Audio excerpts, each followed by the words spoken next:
боламыз. Ең алдымен бізге сүт керек, және де 3 жұмыртқа, ұн, сұйық май, и разрыхлитель керек, и шекеріміз керек.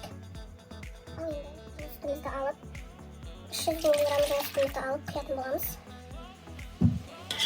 Осындай бекіттің көмегімен араластырсаңыздар болады, немесе вилканың көмегімен де араластырсаңыздар болады.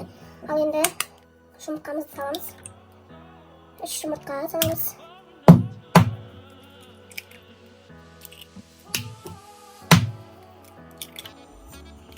Ал енді 3 жұмыртқамызды жақсылап осылай бекіттің көмегімен араластыратын боламыз. Шекерімізді саламыз, 100 грамм шекерімізді салып, оны да жақсылап араластырамыз.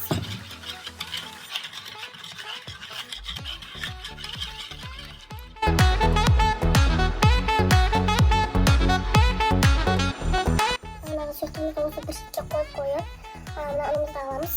Және де ұнымыздың үстіне осылай 2 шай қасық разрыхлителімізді саламыз. Және де шым-шым тұз қосып жібереміз.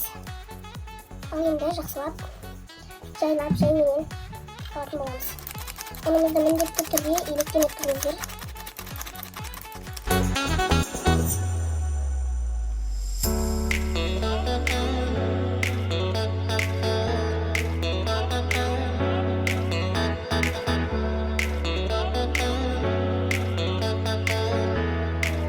Тұрғанда жартысына сұйық майымызды қосып жіберетін боламыз.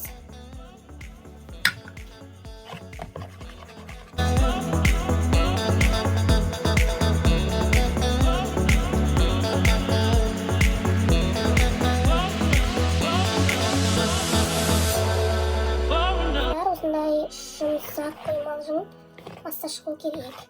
Ешқандай да үтіктері қалмау керек. Жақсылап араластырамыз.